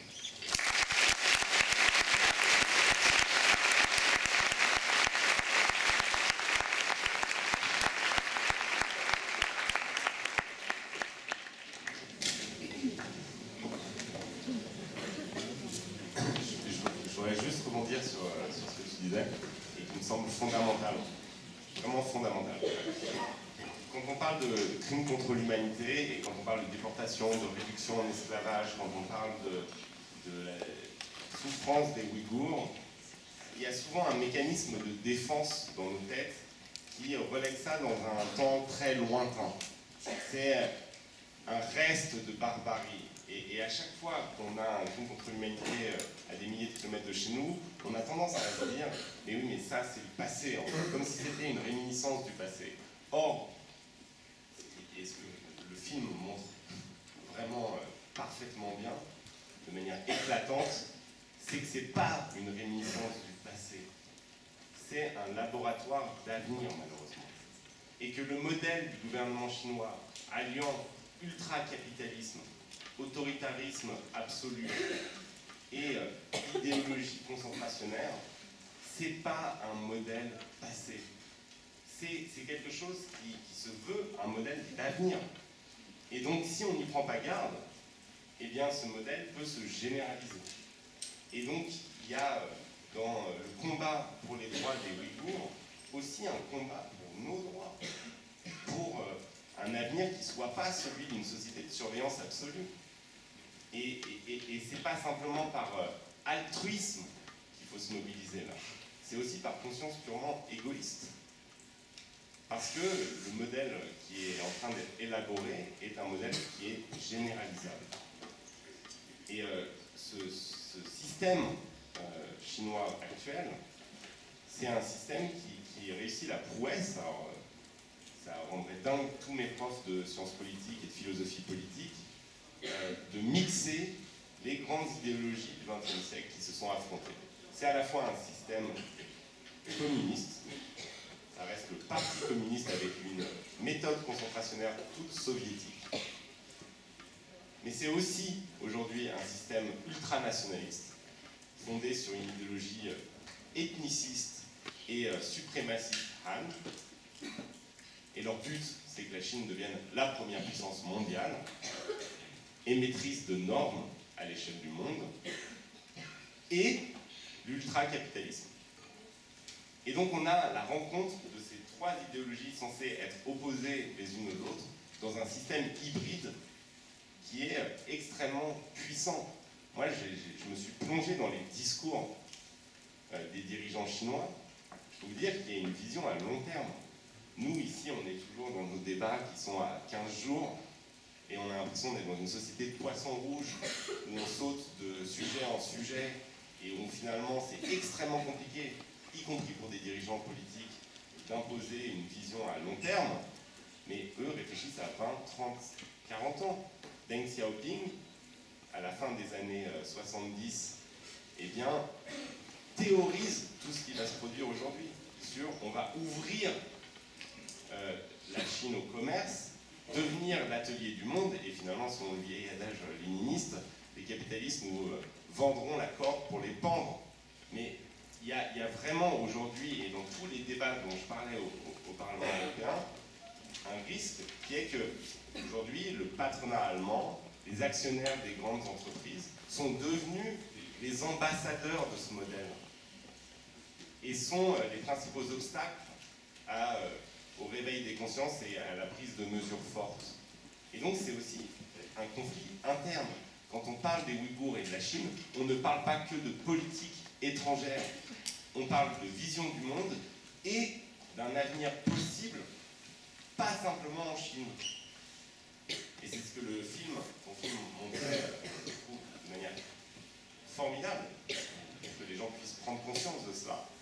Mais c'est quelque chose qui doit nous habiter tous quand on vous dit « Oui, mais qu'est-ce qu'on peut y faire? C'est à des milliers de kilomètres de chez nous, et puis de toute façon, on a des problèmes, nous aussi, chez nous. Pourquoi est-ce que vous vous mobilisez pour les Ouïghours ?»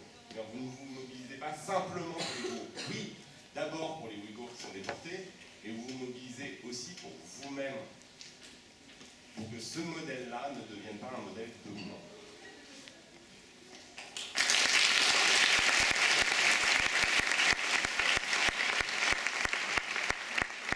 Merci pour vos deux témoignages. C'était très émouvant, M. Loubet, donc merci beaucoup. On va maintenant faire passer les micros dans la salle pour que vous puissiez poser des questions. Voilà.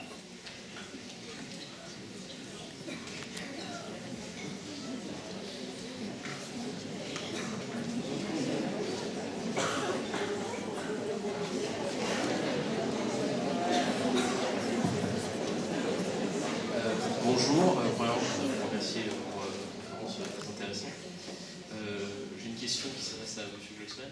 Est-ce que vous n'avez pas peur que les annonces de sanctions faites par la présidente de la Commission européenne, elles se heurtent à ce qui est la réalité géopolitique, c'est-à-dire la surpuissance de la Chine et le fait que, en soi, beaucoup d'entreprises européennes ne peuvent pas se passer des usines qu'elles ont en Chine, et à la fois l'Europe, mais aussi les États-Unis. On l'a vu à de nombreuses reprises, notamment sur la 5G.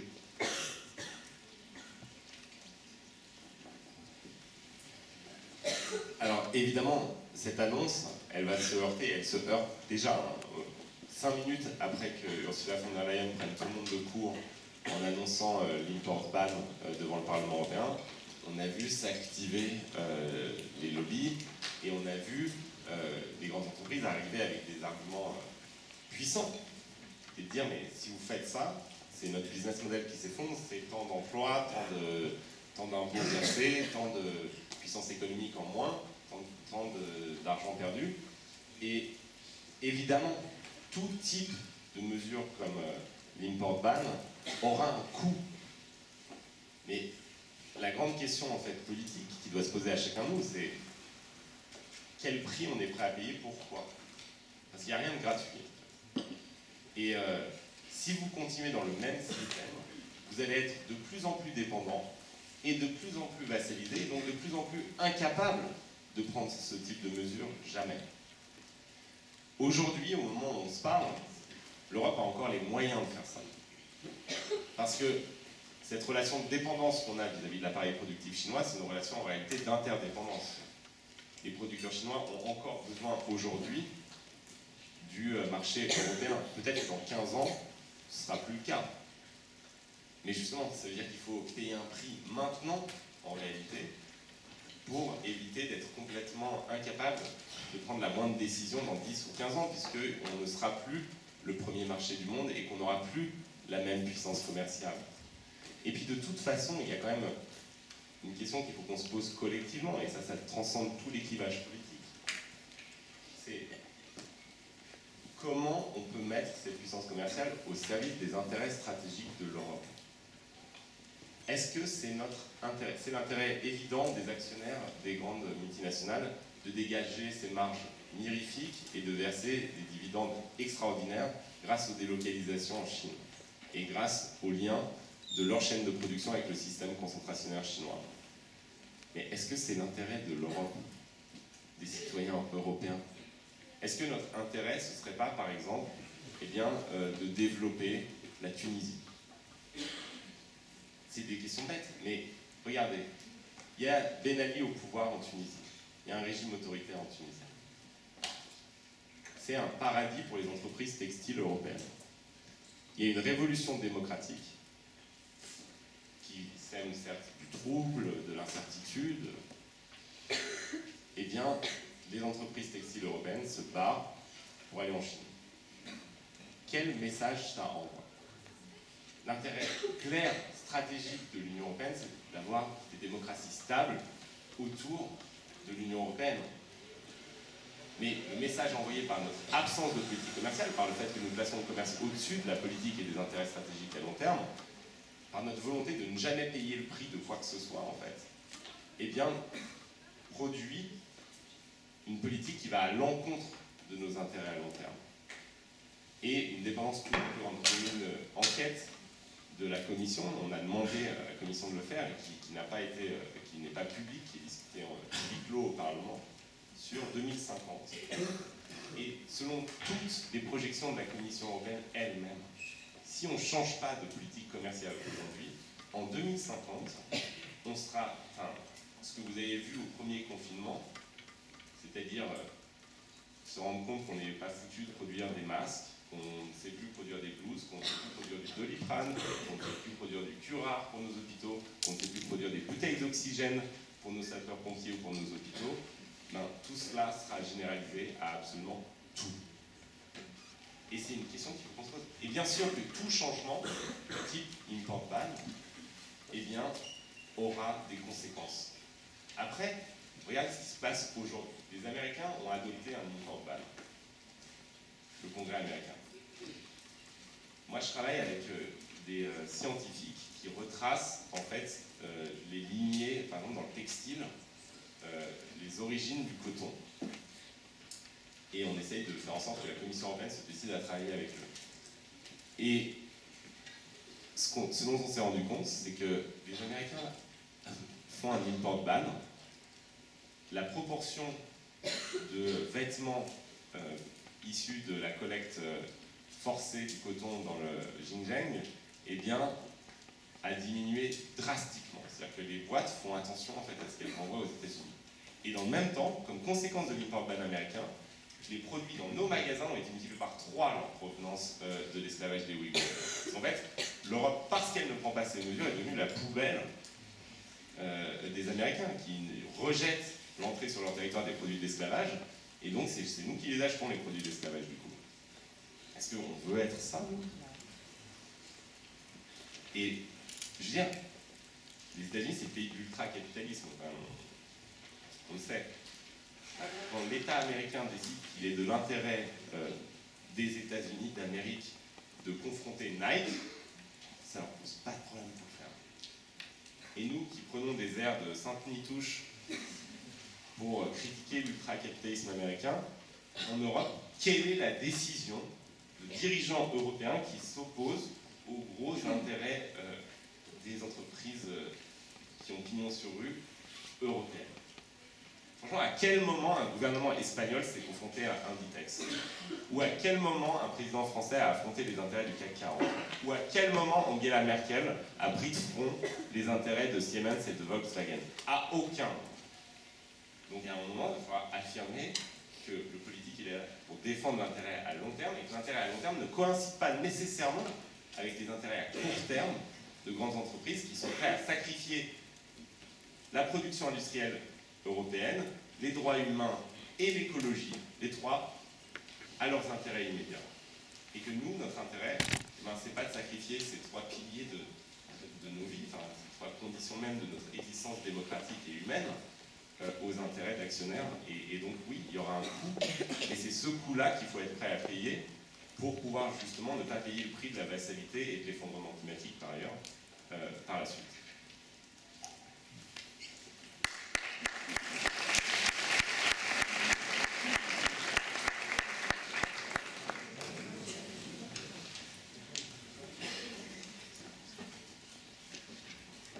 Vous voulez de l'aide parce que je suis devenu expert en micro.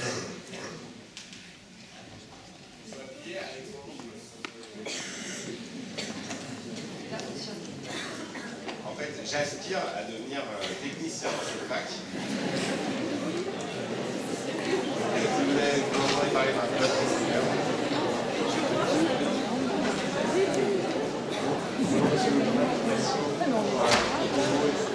Pour votre remarque.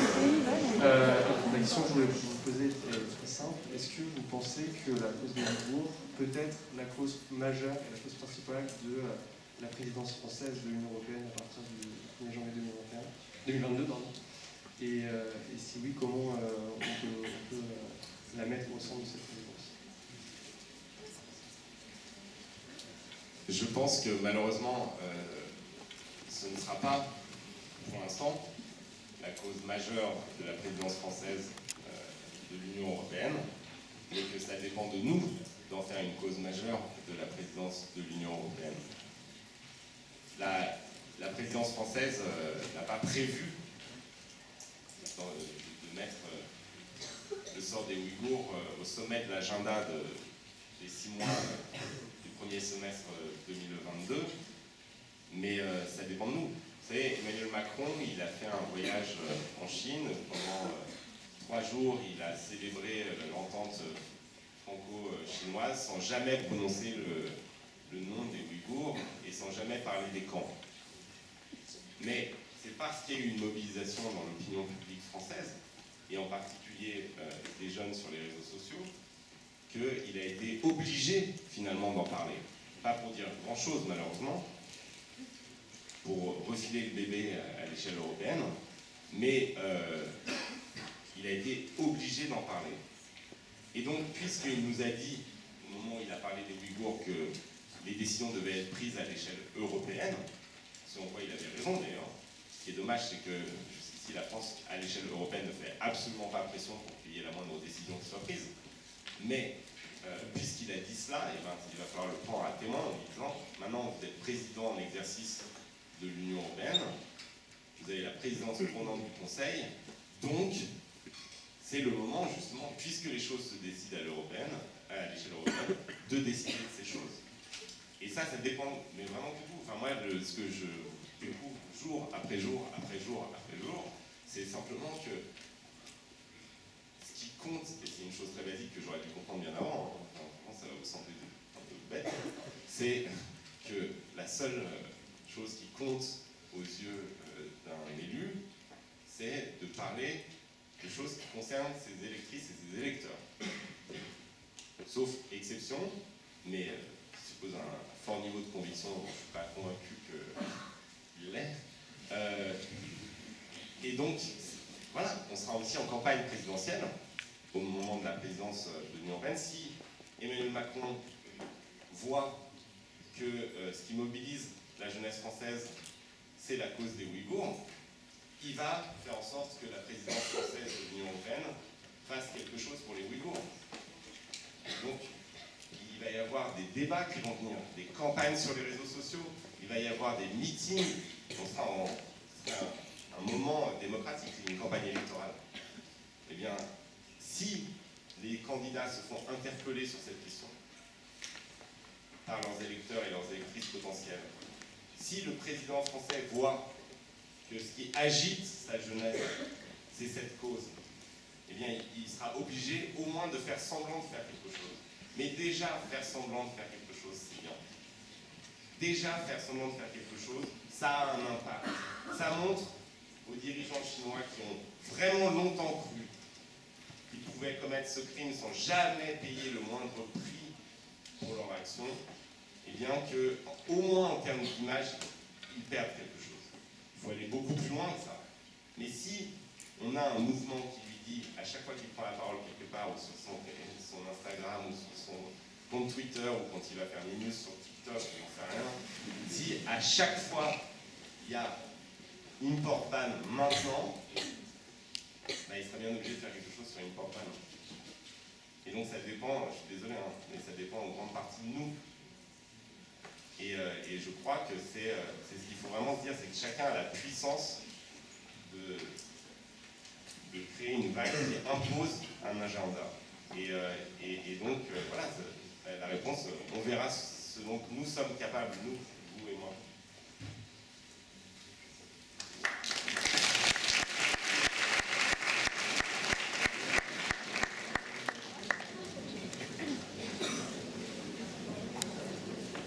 Bonjour, merci à tous les intervenants, c'était vraiment un regard assez complet et c'était très, très intéressant. Ma question, c'était, je voulais parler de futur. Est-ce que vous pensez est-ce que vous êtes optimiste? Ça, je m'intéresse à tous les intervenants. Est-ce que vous êtes optimiste? Est-ce que vous êtes pessimiste? Est-ce que c'est pas trop tard dans un monde qui est guidé par un capitalisme qui peut faire dans pas mal de cas des droits fondamentaux? Quand on voit des Américains qui sont très opportunistes vis-à-vis des Européens, est-ce que vous pensez qu'on peut y arriver, ou que malgré qu'on ait une jeunesse qui soit impliquée dans ce problème, ça soit déjà trop tard et qu'au final on ne puisse pas y arriver? Voilà. Désolé, c'est pas très rigolo comme question.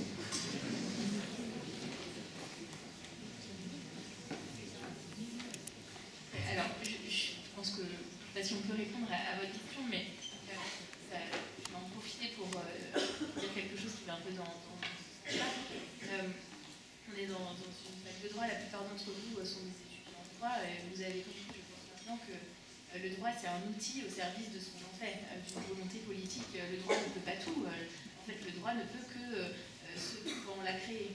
Il n'y a pas, je crois qu'il n'y a pas de fatalité, en fait. Les outils, même du droit international que je vous ai décrit, qui aujourd'hui ne peuvent pas s'appliquer dans cette situation-là, ne peuvent pas s'appliquer parce que les États les ont créés comme ça.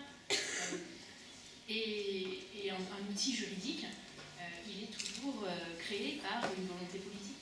On parle d'un règlement de l'Union européenne, un règlement de l'Union européenne, on peut l'adopter. Pour le moment, il n'y en a pas, donc on ne peut rien faire, mais rien n'interdit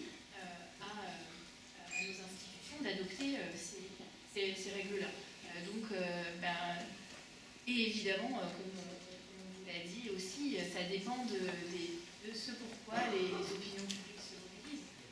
Donc, moi, je ne crois pas qu'il y ait de fatalité, mais pour changer une règle, appliquer une nouvelle règle, il faut une volonté politique forte. Surtout vu les enjeux. Peut-être juste, je rebondis sur ce que Chiara vient de dire, pour dire qu'il ne faut pas être prisonnier, je pense, d'un discours selon lequel le droit, ce serait quelque chose qui nous empêcherait parfois de mener des actions. Et en effet, le droit, il peut aussi être moteur s'il y a la volonté derrière. Et moi, je trouve que dans les discours des journalistes que je lisais justement sur l'adoption des sanctions de l'Union européenne, qui disaient de toute façon, c'est bien qu'on ait pu le faire parce qu'avant, on ne pouvait pas. Parce qu'il n'y avait pas de cadre juridique. En fait, si, bien sûr, déjà on aurait pu le faire avant, et ce cadre juridique-là, certes, il simplifie la donne, mais on aurait pu utiliser d'autres moyens s'il y avait eu la volonté politique avant. Donc, il est trop tard, non, mais il sera toujours un peu plus trop tard si on tarde à agir, je pense en tout cas. Donc,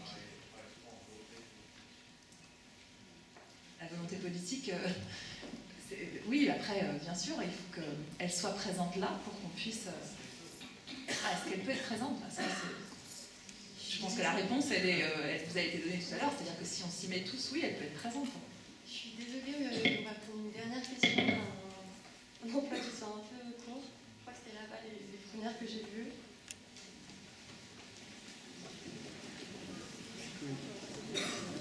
Bonjour, déjà je tiens vraiment à vous remercier pour la chance qu'on a de vous avoir devant nous. Moi j'avais une petite question concernant la mobilisation qui a été mise en place, notamment les manifestations. Je voulais avoir un retour sur ce que ça a donné en termes d'effectifs et s'il y a eu un quelconque retour politique par rapport à ces manifestations. C'est vrai qu'on n'en a pas vraiment vu dans les médias, bon à la télé aussi. Et aussi, j'ai pu surveiller les échanges sur Twitter avec notamment l'ambassade chinoise. Et un des retours, comment avez-vous vécu, c'est une question un peu personnelle, le fait que l'ambassade chinoise rit un peu, on a l'impression qu'elle se sent totalement protégée et qu'elle se moque complètement de ce qui se passe et elles se sont complètement comment dire, intouchables, voilà, c'est ça. Donc je voulais avoir un petit retour. Merci.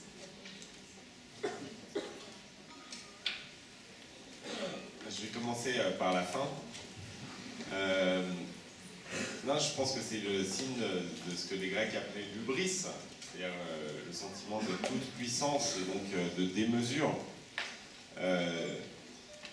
J'ai pas été la seule victime du compte Twitter de l'ambassade de Chine.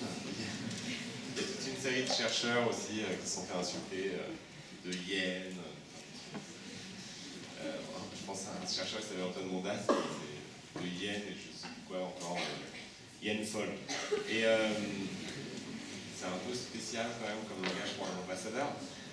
Mais non, mais ça montre, moi je préside aussi au Parlement européen la commission sur les ingérences, la commission spéciale sur les ingérences étrangères dans le débat européen. Et je peux vous dire qu'il y a les insultes de l'ambassadeur sur Twitter, mais il y a aussi la persécution des opposants et des dissidents jusque chez nous, par les ambassades et par les services de l'ambassade.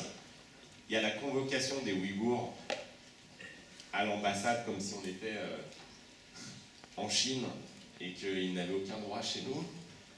Il y a évidemment les assassinats, alors ça c'est plutôt les services russes, de Tchétchènes ou d'opposants sur notre sol, et qu'à un moment donné, je ne suis pas un nationaliste fervent, enfin vous l'imaginez, mais à un moment donné, c'est quand même la moindre des choses que nous rappelions à ces gens qui se pensent tout puissants, qui sont ici chez nous. Enfin, je ne veux pas prendre ce nom du Rassemblement national, là, mais il y a, non, mais je sais pas, il y a quand même un moment où on doit dire que ça se passe pas comme ça, quoi. Ça se passe pas comme ça chez nous, et que vous arrêtez vos modes d'action. Non seulement vous n'avez pas le droit de le faire chez vous, a priori, mais en clairement pas sur le sol européen et sur le territoire français. Or, ils n'ont pas saisi ce message, c'est-à-dire que ce message n'a pas été donné avec assez de fermeté et assez de courage. Et donc moi, ce que je reproche aux dirigeants européens, c'est pas simplement de ne pas être humaniste et de ne pas faire preuve d'assez de solidarité avec le genre humain. Moi, ce que je leur reproche, c'est de ne pas défendre nos intérêts avec assez de conviction et assez de fermeté. Parce qu'en réalité, que ce soit les régimes russes ou chinois, eh bien, il y a une multitude d'ingérences. Quand on rendra notre rapport, vous verrez la liste, qui est quand même démentielle, et qu'on a face à ça des réponses extrêmement faibles des dirigeants européens, des agissements qui ont lieu sur notre sol. Et d'ailleurs, un exemple très simple, vous avez tous entendu parler de Pegasus. Voilà, je tiens à vous dire que la société israélienne NSO qui a commercialisé Pegasus auprès d'États qui espionnent ensuite nos dirigeants et nos journalistes, eh bien, a bloqué les numéros américains. Donc on ne peut pas espionner les numéros américains. Et pourquoi ils ont bloqué les numéros américains? Parce que l'État américain est intervenu et a dit il est hors de question que vous espionnez des citoyens américains. Très bien. Et pourquoi aucun État européen n'est intervenu pour dire il est hors de question que vous espionnez des citoyens européens? C'est quand même une question qu'on peut poser à nos dirigeants, non? Enfin, soit ça veut dire qu'on n'a vraiment aucun poids, mais moi je ne crois pas, je pense qu'on n'a aucun poids parce qu'en fait on n'a pas de volonté de défendre nos intérêts. Et la première partie de la question, quel impact ça a? Mais en fait, ça a un impact immense, parce que je vous promets que, hormis certains chercheurs et certains journalistes, personne ne voulait parler des Ouïghours. Personne. Et certaines ONG. Mais personne ne voulait en parler. Et si c'est devenu un sujet aussi important au Parlement européen, c'est grâce à ces mobilisations. Et donc, moi, j'ai bien vu les débats qui avaient lieu, par exemple, quand on a lancé la semaine de solidarité avec les Ouïghours en 2020, en octobre 2020, et qu'il y a eu cette marée de carrés bleus sur les réseaux sociaux. Je voyais bien, moi, les militants professionnels qui disaient « Mais vous êtes, quoi ça sert les carrés bleus ?» Et de toute façon, ça va changer sur le terrain. Quand il y a tous les commentaires comme ça, genre « Vraiment, c'est pathétique, bisounours. » N'empêche que sans ces carrés bleus, Emmanuel Macron, il n'en parlait pas. Il n'y avait pas de questions au gouvernement à l'Assemblée nationale, où il n'y avait pas de résolution du Parlement européen dans la foulée, où il n'y avait pas Ursula von der Leyen qui termine finalement par annoncer l'import ban. Parce que ça montre que les gens s'y intéressent et que l'inaction était générée par une chose, c'est le présupposé d'indifférence. Et moi j'ai bien vu, quand au sortir de mon premier rendez-vous avec des rescapés des camps, eh bien j'ai appelé mes amis politiques et je leur ai dit, et donc pas des gens d'extrême droite, hein, des écolos, des gens de gauche, voilà. Je leur ai dit, mais il faut faire quelque chose pour les Ouïghours, on fait un front politique, on intervient.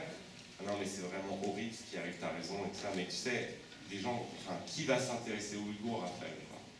Qui va s'intéresser aux Ouïghours? C'est tellement loin, on aura l'air déconnecté, nanana, nanana. Et ben, ce que ces mobilisations ont fait, c'est qu'elles ont brisé le présupposé d'indifférence. Elles ont montré que les gens ne vont pas s'intéresser aux Ouïghours n'étaient qu'un alibi à l'inaction, et que les gens, entre guillemets, l'alibi, les gens n'existaient pas, les gens, entre guillemets, s'intéressaient aux Ouïghours, et qu'ils ont montré qu'un crime contre l'humanité les intéressait et intéressait l'humanité dans son ensemble. Eh bien, ça a un impact. Et moi, je vous jure, au Parlement européen, des collègues allemands, néerlandais, italiens, espagnols viennent me dire mais c'est incroyable ce qui se passe en France. Tous les jeunes s'intéressent aux Ouïghours apparemment. Et ben, ça les booste, ça les oblige, ça les pousse. Et vraiment sur la question par exemple du devoir de vigilance des entreprises, au début, parce qu'il n'y a pas de majorité de gauche au Parlement européen, ça vous aura pas échappé comme dans peu d'endroits, d'ailleurs, enfin, il y en a. Mais au début, quand on poussait la question du devoir de vigilance des entreprises avec certaines ONG de droits humains en particulier, eh bien, les libéraux, les conservateurs slovaques, etc., ils nous prenaient vraiment pour des bolcheviks, quoi. Vous voulez interdire le commerce? Non, c'est pas le but. Il faut juste que ça réponde à certaines normes. Eh bien, ces mobilisations, finalement, leur ont montré que ça pouvait intéresser les électrices et les électeurs, ces questions-là. Et donc ils ont évolué, et finalement on a réussi à voter un texte avec eux, avec des gens de droite ultra ambitieux. Alors bien sûr il y a aussi un grand merci à dire aux évêques. On a eu une grande lettre d'évêques pour soutenir notre action. Et j'ai vu des bascules, beaucoup de gens de droite à ce moment-là. Mais donc il y a eu les jeunes français et les évêques italiens. Et en tout respect de la laïcité, hein, mais bien sûr que ça compte. Et donc, voilà, à quoi ont abouti les militants professionnels qui vous disent oui, à cause de ça, les carrés-bleus? À rien. Par contre, une vague, comme ça peut sembler à chaque fois une goutte d'eau, mais de goutte d'eau en goutte d'eau, ça fait une vague, et c'est cette vague que vous formez qui pousse nos dirigeants à agir, donc ça a un impact.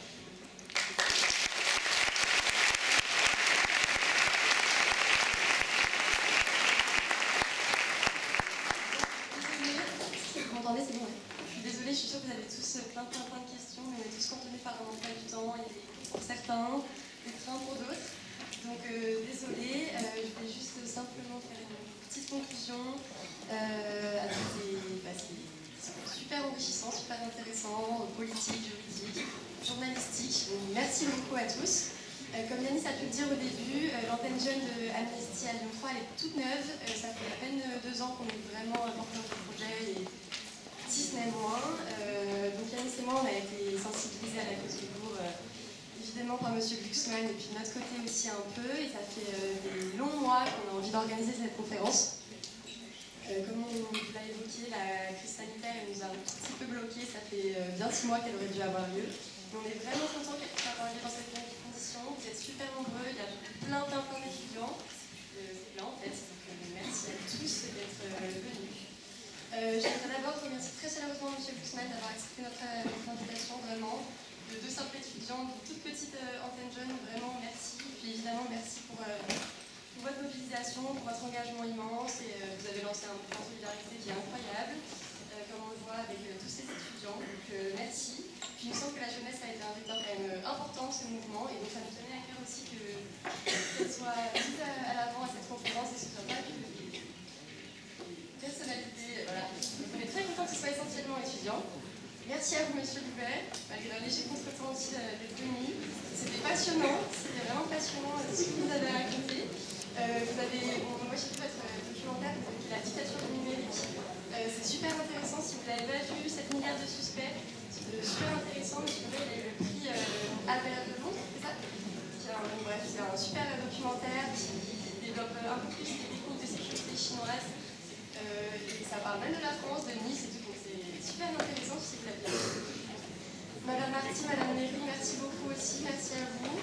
Avec Yanis, on est tous les deux des néo-juristes de notre petite mesure, mais c'est important pour nous de mettre le droit aussi dans cette conférence. On est très contents pour vos éclairages. Je vous remercie d'avoir porté ce projet avec nous. Puis on remercie évidemment toutes les structures de la FAC, on remercie Amnesty, en particulier Yanis me parlait de Marion Gardelec qui nous a beaucoup aidé dans cette conférence. Voilà, merci aux bénévoles d'Amnesty, vous nous avez bien dépanné aujourd'hui, merci beaucoup. Et puis merci à tous pour votre présence nombreuse, c'est vraiment super pour nous. Merci à vous, Monsieur Hubert Villard-Intérieur. Merci d'être venu.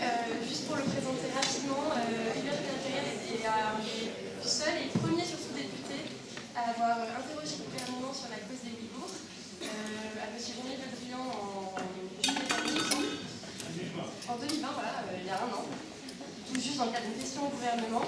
Et puis il est co-porteur avec d'autres députés d'une proposition de résolution qui porte sur la reconnaissance et la condamnation du caractère génocidaire des violences politiques systématiques, ainsi que des crimes contre l'humanité actuellement perpétrés par la République populaire de Chine à l'égard des Ouïghours. Donc, M. Julien Attagnan en a parlé et on a bon espoir que la proposition soit examinée avant la fin de la session parlementaire. Voilà. Merci beaucoup à Sonia Zorostov, adjointe au maire de Lyon, qui est venue représenter la mairie de Lyon aujourd'hui. Merci beaucoup d'être venue.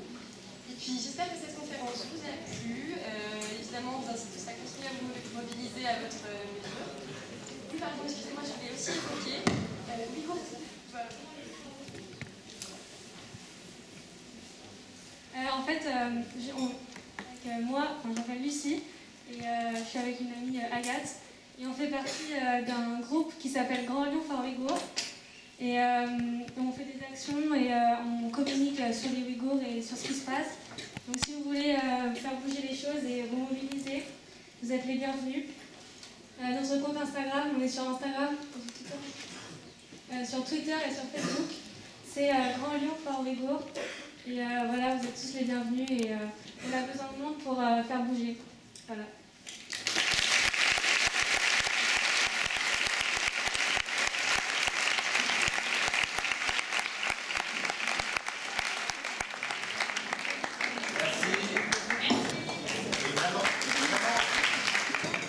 Il y a 250 comités locaux qui sont fondés à travers toute la France et depuis des villages jusqu'aux grandes villes. Et c'est extrêmement important parce que ça met la pression sur les autorités locales aussi et sur vos élus et ça mobilise. Donc n'hésitez pas à les rejoindre, c'est vraiment extrêmement bien ce qu'ils font. Donc force à vous.